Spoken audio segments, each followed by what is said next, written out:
Hi guys, welcome to another episode of Youth Connect. My name is Emefa Kosi Adeti and I am happy that you're tuned in to watch today's episode. So today my friend here, I think I can sit more than an hour or two and have really good conversation with in a rather calm, atmosphere. No giddy giddy bia, but you still have the facts here.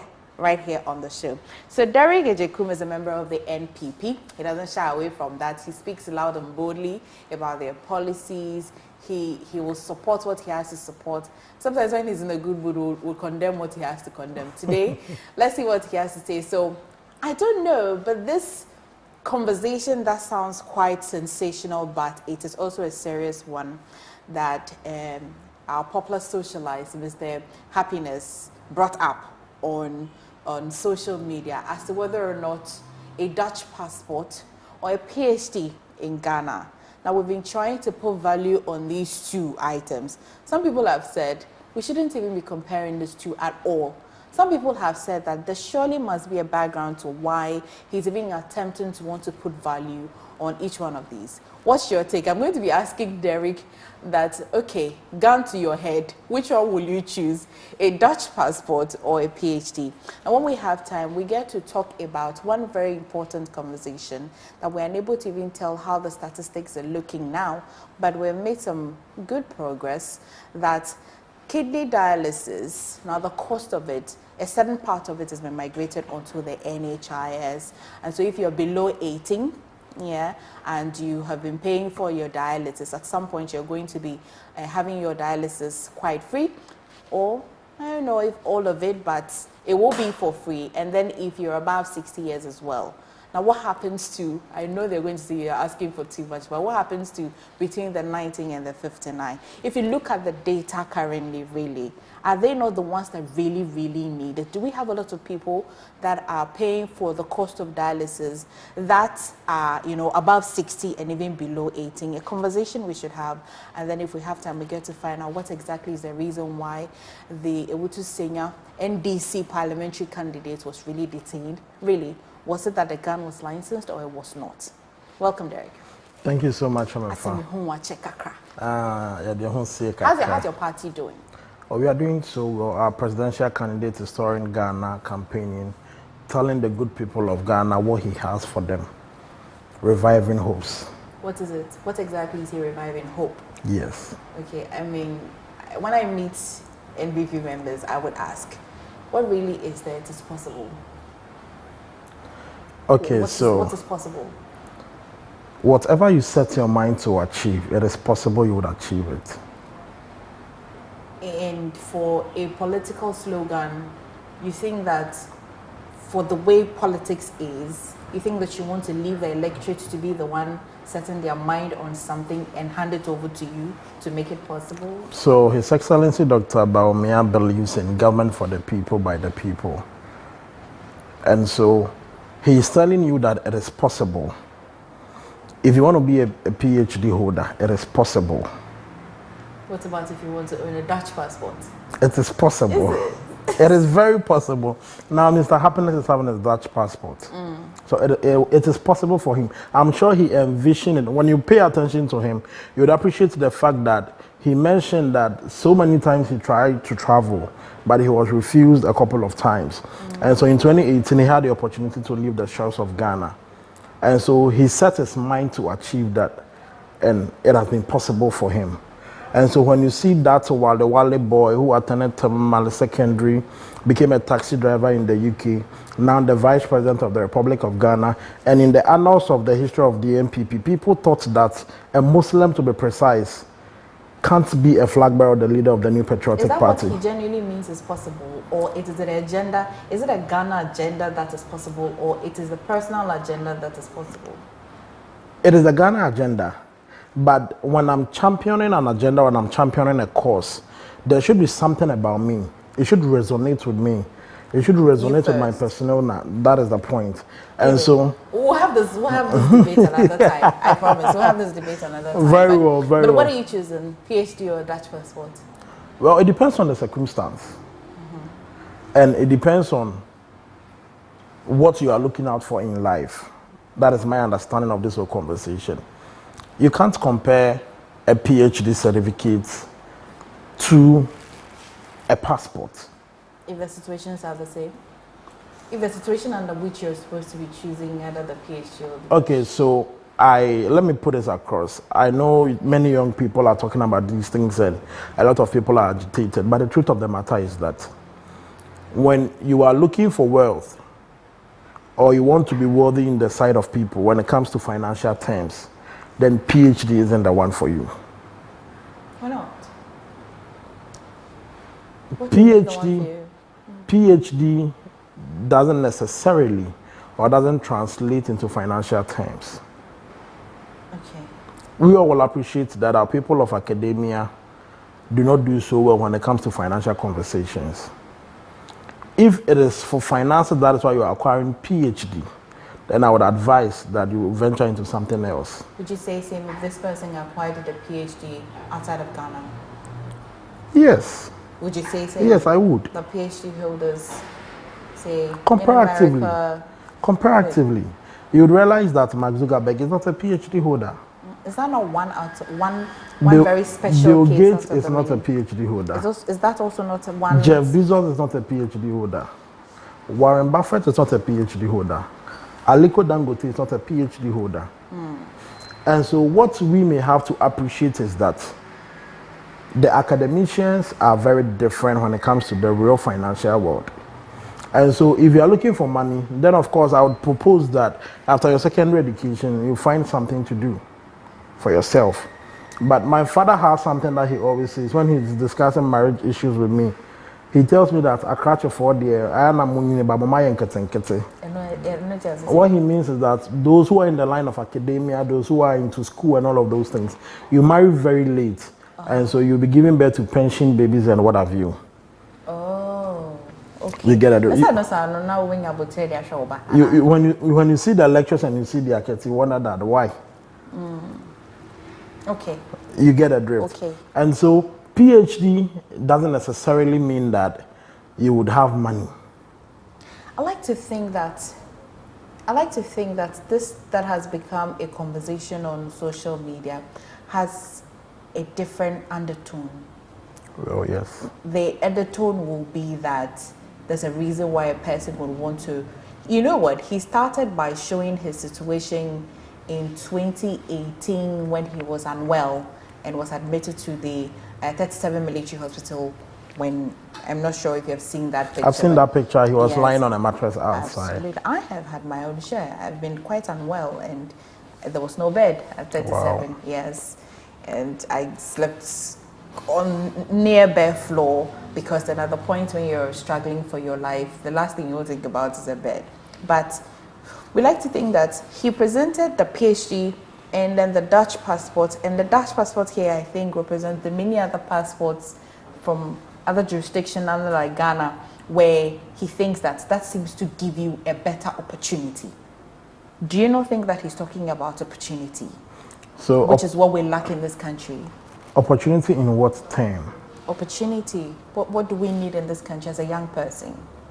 If you look at a lot of the Vox Pops, or if you look at a lot of conversations that people have had with young people here in this country, asking them, would you choose a PhD or a Dutch passport? They jump quickly to choose the Dutch passport, not the PhD. And some of these people are even students in school, currently pursuing a certain level of education, but they still choose the Dutch passport. And I don't think it is the passport they're choosing. They're choosing something more than the passport. What do you think? Well, to some extent, yes. Okay. I mean, my family, I'm not against the Dutch passport or the Netherlands because my family is there. That's where my father is, that's where my kid brother is, and so. Tell me about it. What are some of the experiences? What are the experiences that you're not experiencing here? What's different? The difference is in financial terms. That is why I surrounded my arguments around finances, because PhD doesn't necessarily translate into finance. I mean, I'm a master's student, I have other certificates and what have you. But at critical points, it's my kid brother who sends me money to some extent. Senya, it's me in your mappy. Oh. And no, you are not good. The angle you are taking the conversation. No, but we're facing the fact. But you see, the reality is that you can't compare both. Okay. That's why I advance my argument on the fact that it is dependent on what you are looking for in life as a person, what you may want to achieve. But Derek, if you take 10 young men out there, 10 young people, I should say, because I won't have to take the women out, 10 women out there, 10 young people out there. Now we like 7 or 8 out of them. What do you think they're looking for? They are looking for opportunities. Okay, so let's talk about it. So when you say that, it depends on what you're looking for. Let's assume that Eastern, you and I, you're looking for the same thing, right? What else would another person be looking for them to want to choose the Dutch passport or the PhD? And I like to think that the PhD represents many other opportunities. That, okay, if you have the opportunity to travel, it is a basic, I think it's the same language that young people speak, Jakba or you stay, basically.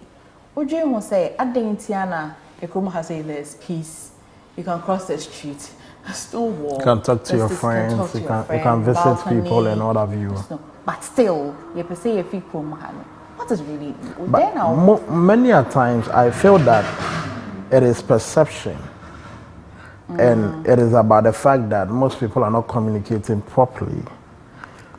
Regardless of the fact that, I mean, when you work, you make money when you're outside the country. It is not easy as we also see it. But do they make the money? That as is to what goes into the work, maybe. That is the point. Send me a watchman wa Ghana. Na me a watchman wa Bruchia. But the difference that makes it is the exchange rates and then the conversation that surrounds it. For instance, if you make €100, when you send it down here, that is when you feel that you are making a lot of money.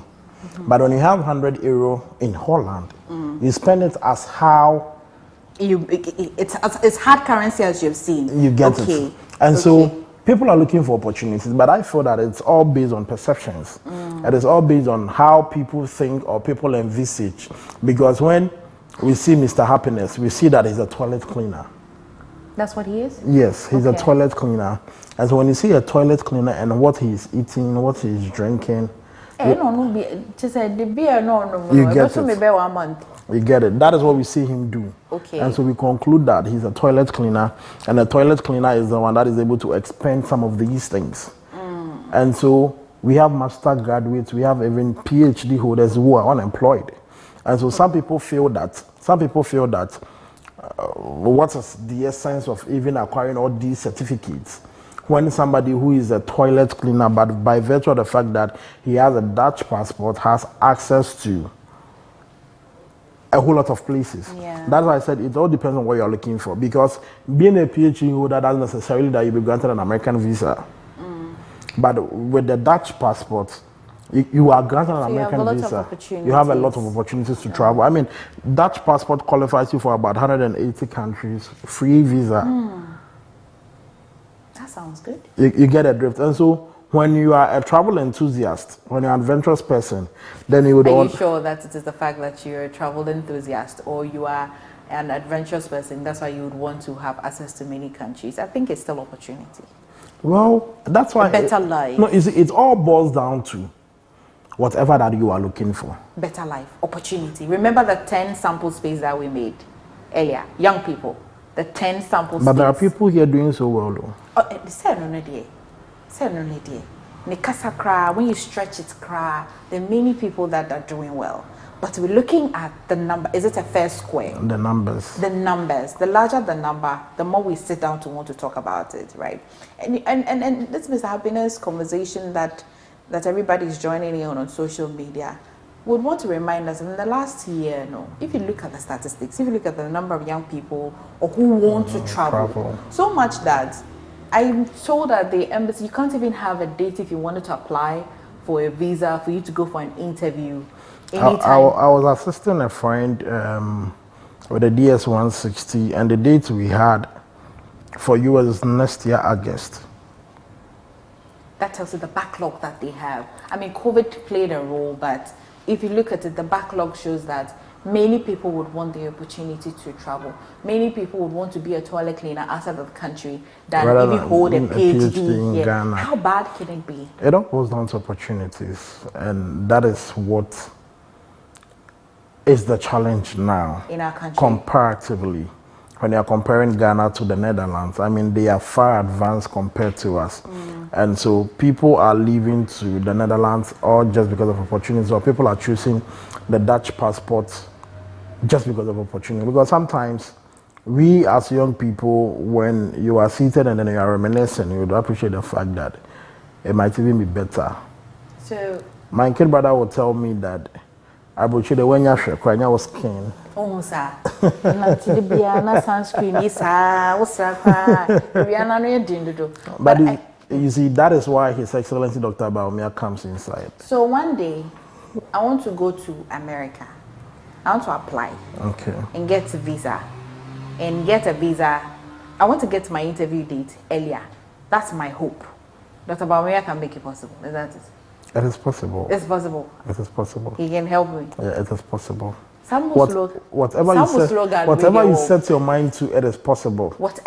Whatever you set your mind to achieve, it is possible. And yes, if you look at the number of young people that want to leave this country, if it is all possible for us, no, you see, to every rule there's an exception. The possibilities in terms of the Ghanaian dream, the possibilities in terms of making Ghana better. That is not to mean that we are in the worst state, but the ravages of the COVID-19, the impact of the Russia-Ukraine war distorted a lot of things. So he can make it possible. It is possible. I don't know why I keep coming back to that topic, but I raise my hands. I will not go there again. Let's talk about so what? Finally, for you, PhD. You have made you're a holder of many certificates, but PhD or Dutch passport. So you're boosting your phone or that. Well, so it's easy for you.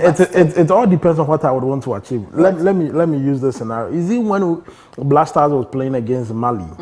It was the prayer of people that Black Stars would win, not because of anything, but because they would have access to the US. Yes.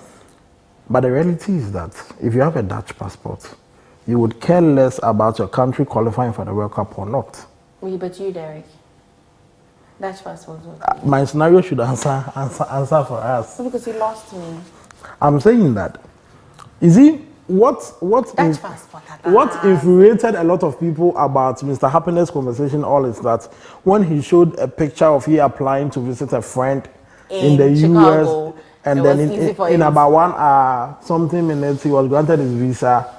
People are like, wow, then the opportunities are there. He gave evidence of the opportunities anyway. We'll go for a quick break. When we come back, Derek, we'll pick up on the dialysis conversation. Sure. Are you happy about the strides that we have made so far and the call on the migration, the cost onto the NHIs? We'll be back shortly. When the news breaks, when decisions are made, when society says it has to be a certain way, as young people, are we ever part of the conversation? Hi. My name is Emefa Akosia Adeti, and I invite you to be part of discussing relevant issues, be it social, political debate, religion, or culture. Let's have our say. On Youth Connect, we shall spark conversations, challenge what we ought to, and find solutions that benefit us all. On Youth Connect, we shall bring to the fore your passion, most importantly, your voice. Don't just watch or listen, act. It matters to you.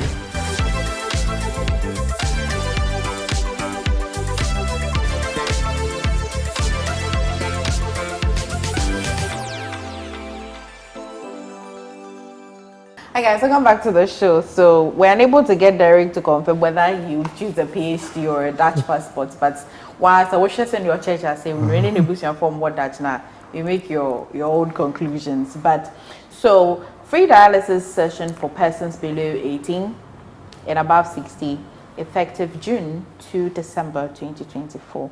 The National Health Insurance Authority has been speaking. What do you make of it? It is an achievable stride. It is something that we may have to applaud the National Health Insurance Authority for. Many people are dying because of the cost of dialysis. We all will appreciate the fact that recently, Kolebu announced an increment of the dialysis cost. And I watched an interview of kidney patients, people who would be needing a dialysis treatment. And you will appreciate the fact that they really needed a support. And not just free for below 18 and then above 60. But the 19 to 59 is also paying 50% of the dialysis treatment. Okay. And it is something that I think we should celebrate the government for. We should appreciate them. It all comes back to it's being possible. All these things are possible, but you need somebody to think through.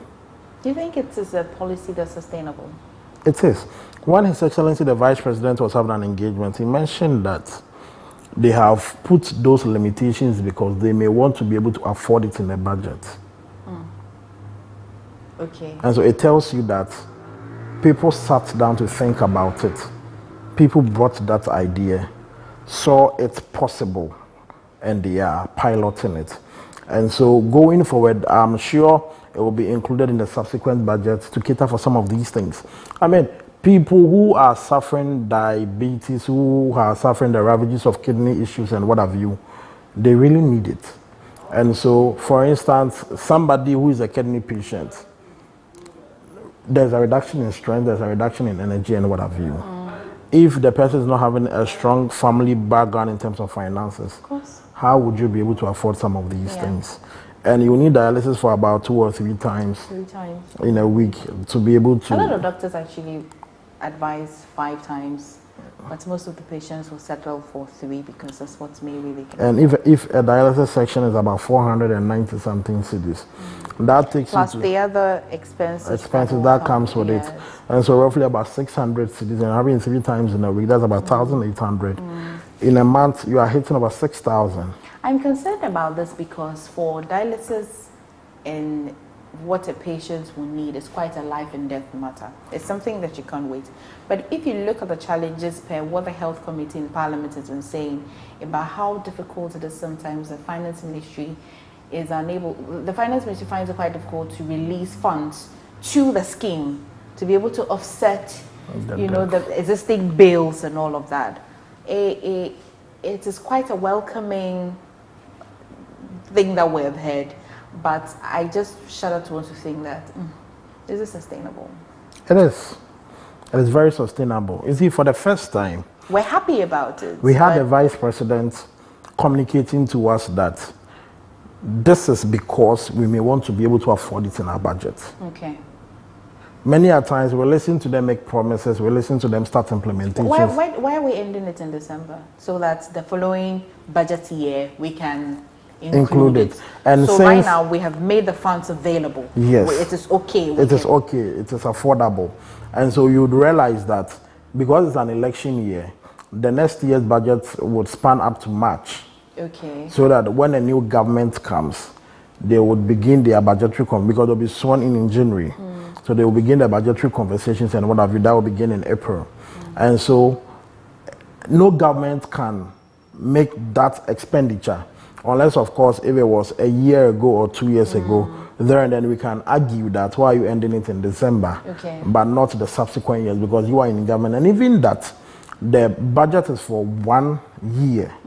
And so they may still have to have a period for it, and then subsequently they present it in their budgets and then comes to parliament for approval, and then they can make progress. I'm very passionate about that conversation because it's about life and death, as you earlier postulated. It's about people, it's about human life. And His Excellency Nana Addo Dankwa Akufo-Addo is somebody who chooses human life over anything at all. Because during the COVID-19, he said that, look, let us protect our people. And so in advancing the cause of protecting our people, these are all things that needs to be done. I said it the last time, government is in the business of fixing. And so whatever that needs to be fixed, it is possible to be fixed. And that is what government is set to do. To be fair, do we genuinely think that these kidney patients really have 50% to pay? With or without the support, he who wants it would get it. But this is offsetting the burden or the stress that you may have to go through or your family may have to go through. And so we all will appreciate the fact that this is something that would stay with them forever. Let's also consider our financial strength as a nation. And so the vice president all the time earns my respect whenever he's engaging. Because he said that, look, we are doing this, we are saving lives, we want to help people. but we should also consider our budgetary strength. And so below 18 years, it is free. Above 60 years, it is free. But 19 to 59, you pay 50%. But that's why the real scores of people living with dialysis is. So, and that is even the more reason why they living need with kidney issues. That is the more reason why they need a 50%. They seem to be the ones that need more of the pure offset than 50%. The reality is that somebody below 18 years, for lack of better words, is a dependent. Above 60 is also a dependent. But 19 years to 59 years, only dependent. So 3 times in a week, if I'm working, 3 out of the week is many of the people are not working anymore.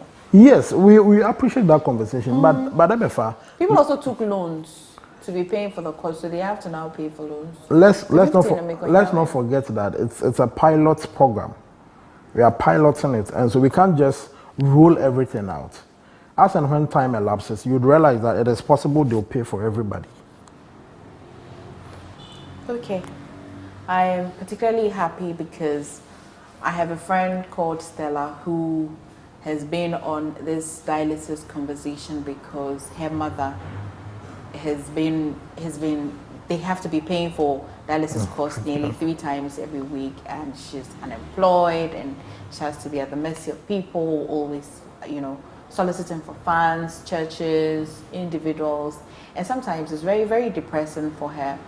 So I need to actually touch base with her and actually see how she feels about this 50%, because her mother surely is not 60, and so she seems to be falling among the 50% score. But one of the things we can dare clap for, but we see how it goes after. Very well. After December. Anyway, so did you hear about what happened to the Awutu Senya NDC parliamentary candidate? Did you hear about it? Yes, I read about it in the news. When issues like this come up, you see or you read people writing speculative stories and what have you. So I needed to understand, and then I went online trying to put news items together, and I realized that she was being arrested for, should I say, possessing? It's purported to be possessing a gun that is not licensed, but possessing a firearm, but she said that it was licensed. Yes. Okay. So I read the release of His Excellency, the former president, and he was communicating that the candidate is saying the gun is licensed and what have you. But the only challenge was that the details on the license has some kind of errors, or probably it has no correlation with her name. I'm sure maybe it was a typing mistake or a registration error or a clerical error whatsoever. But I feel that... Does that amount to not being licensed, do you think? But we would all appreciate the fact that if a gun is licensed, the name or the person whom licensed the gun should be the one in possession of it, and not any other person. Because it is believed that it's just like a car. I can't say I'm a licensed driver and I'll be seated elsewhere, or probably I may not have the 2 years experience to be able to teach somebody how to drive. And so if I don't have the 2 years experience, and I think because I have a license, I would sit and watch somebody who, for lack of better words, is not licensed, and with the excuse that I'm teaching him or her how to drive. It's neither here nor there. Likewise, we are not teaching the person how to, but you drive without a license. And so the fact that you can use a firearm doesn't mean if you are not licensed to use it, you can use it. And so, we expect that the agencies would work. We expect that the security apparatus in Ghana would function properly. And so if they see or they suspect that there is an issue here or there, and then they may want to bring a solution or proper finality to it. Because it's an election, some of these things would come up, but we shouldn't necessarily think that it's a witch hunt or to frustrate a candidate.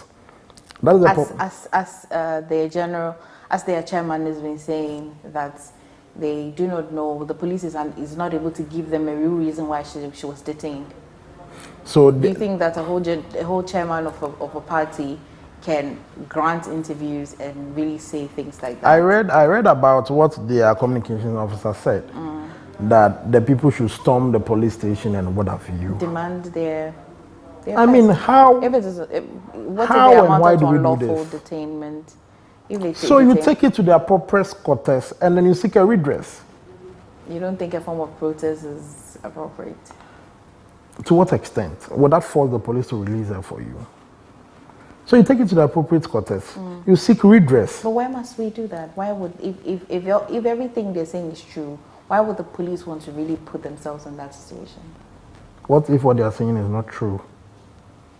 I haven't seen any release from the police. So, it's So, not true so yet. probably they are investigating, they are finding. So you must detain the person till you investigate. Maybe they are inquiring from her and what have you. I'm not saying that unlawful detaining is right. But I'm saying is that I always have this thing I tell people. The agencies that we have as a nation. Would you say it's the same way that the incumbent MP was treated? How comes in at the time that she fired a gun, remember? Yes, I do. Was that how she was treated? No, she wasn't treated that way. Why? Because her gun was licensed in her name. She gave the warning shots to prevent her attackers from coming at her and then her people. And so she didn't fire at somebody, she gave a warning shot. Okay. But this conversation is different. It is not the case that you tell us that she's in possession of a firearm that is registered in her name. It is licensed in her name and it's in her car, and so we are detaining her. I mean, it has no place in law. But whatever she is possessing, it is a licensed gun actually, but they are saying that it has no correlation with your name and then the name of the license plate for the gun. And so, do we say that the police is wrong? I believe that, and I've always been telling people, the agencies we have as a nation, Ghana is what we have. Let us to some extent give them the benefit of the doubt to operate. And I think that is what will help us. So long as it is not amounting to any form of human rights infringement, right? Exactly. And so if she feels that she's been detained unlawfully or she's been detained wrongly, she gets to the appropriate quarters and then she seeks for a redress. I mean, she's going to an election. It could fetch her some cool millions. Anyway, because it's quite a developing story, I'm actually waited to see how this particular story unfolds. And so I wouldn't want to also stretch it as much as you yourself. So, thank you for speaking to us today. Thank you for manning the seats for two. Yeah, thank you so much, Derek. Always a pleasure. Always. Thank you for joining us on Youth Connect. Guys, thank you. I'd like a share. I'd like a subscription. Follow us at Youth Connect on all platforms. Stay well. When the news breaks, when decisions are made, when society says it has to be a certain way, as young people, are we ever part of the conversation? Hi. My name is Emefa Akosia Adeti, and I invite you to be part of discussing relevant issues, be it social, political debate, religion, or culture. Let's have our say. On Youth Connect, we shall spark conversations, challenge what we ought to, and find solutions that benefit us all. On Youth Connect, we shall bring to the fore your passion, most importantly, your voice. Don't just watch or listen, act. It matters to you.